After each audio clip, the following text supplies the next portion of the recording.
नए दौर की कांग्रेस कुछ ज्यादा ही आक्रामक दिख रही। कांग्रेस अब बिल्कुल फ्रंट फुट पर खेलने की मूड में। तभी तो कांग्रेस ने मोदी और शाह के किले को भेदने का प्लान बनाया है। पार्टी ने अपने भविष्य की सियासी दशा और दिशा को तय करने के लिए बीजेपी के सबसे मजबूत गढ़ गुजरात को चुना है। कांग्रेस अपना 2 दिवसीय अधिवेशन गुजरात के अहमदाबाद में कर रही है। कांग्रेस का 84वां अधिवेशन आज यानी 8 अप्रैल से गुजरात के अहमदाबाद में शुरू हो गया है। इसकी शुरुआत कांग्रेस वर्किंग कमेटी की बैठक के साथ हुई। इसके बाद 9 अप्रैल को मुख्य अधिवेशन होगा, जिसमें देश भर से करीब हजारों कांग्रेस कमेटी के प्रतिनिधि भाग लेंगे। वैसे तो कांग्रेस की देश में 3 राज्यों में सरकार। गर्मी के लिहाज से हिमाचल प्रदेश कांग्रेस के लिए सबसे मुफीद जगह थी और चुनावी मौसम को देखते हुए बिहार। लेकिन इन सबको छोड़ कांग्रेस ने मोदी और शाह के गढ़ को चुना। अब क्यों चुना, आइए वो भी समझाते हैं। कांग्रेस अब नए अंदाज में गुजरात में अपना पॉलिटिकल एक्सपेरिमेंट शुरू कर रही है। ऐसे में सवाल उठता है कि राहुल गांधी ने सीधे पीएम मोदी और अमित शाह के गढ़ को चैलेंज क्यों किया, अधिवेशन के लिए गुजरात ही क्यों चुना। आखिर गुजरात ऐसा क्या है जहां कांग्रेस जाना चाहती है? क्योंकि कांग्रेस को पता है कि गुजरात बीजेपी का सियासी प्रयोगशाला है। नरेंद्र मोदी ने इसी कथित गुजरात मॉडल का सपना दिखाकर पूरे देश में एक माहौल बनाया और इसी की बदौलत 2014 में वे सत्ता में आए। पीएम मोदी और देश के गृह मंत्री अमित शाह इसी गुजरात से आते हैं। ऐसे में इसे मोदी शाह का किला कहा जाता है और अगर यह किला कांग्रेस भेद देती है तो बीजेपी बिखर जाएगी, मोदी शाह कमजोर हो जाएंगे। जो कांग्रेस के लिए कितनी कारगर साबित होगी यह किसी को भी बताने की जरूरत नहीं। सिर्फ इतना ही नहीं, गुजरात में कांग्रेस इस तरह का प्रयोग पहले भी कर चुकी है।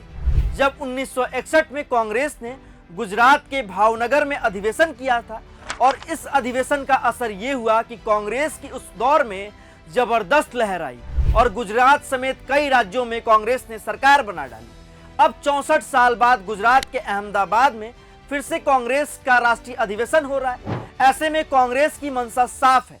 गुजरात को लेकर कांग्रेस कितनी गंभीर है इसका अंदाजा इस बात से लगाया जा सकता है कि 2024 के लोकसभा चुनाव के बाद से राहुल गांधी यहां 2 बार दौरे कर चुके हैं। इसके साथ ही बीजेपी को गुजरात में हराने का हुंकार भी भर चुके हैं। भरी संसद में राहुल गांधी ने बीजेपी को चैलेंज करते हुए कहा था कि हम गुजरात में मोदी को हराएंगे, आप लिख कर ले लो। राहुल गांधी के इस हुंकार के बाद साफ हो गया था कि अब यह नए दौर की कांग्रेस है और यह घर में घुसकर मात देने का हौसला रखती है।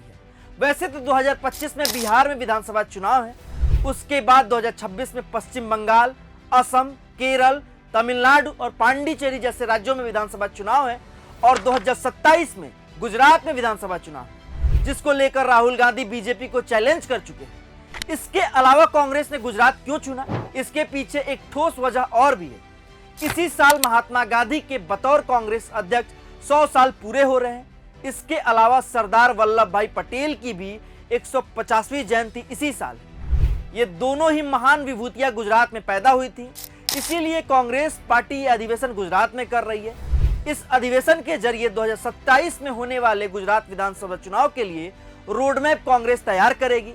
साथ ही कांग्रेस अपने कार्यकर्ताओं को सक्रियता से काम करने के साथ बीजेपी से मुकाबला करने के लिए भी प्लान बताएगी। अब देखना यह है कि राहुल गांधी चैलेंज तो कर चुके हैं, क्या वो मोदी और शाह का किला भेद पाएंगे, क्योंकि गुजरात बीजेपी के लिए कितनी बड़ी प्रयोगशाला है, कितना बड़ा गढ़ है, यह पूरा देश जानता है। इसी गुजरात मॉडल का ढिंढोरा पीएम मोदी पीटते नहीं थकते थे और इसी की बदौलत उन्होंने सत्ता हासिल कर ली और अब यही गुजरात उन्हें सत्ता से बेदखल कर पाएगा या नहीं, यह देखना दिलचस्प होगा।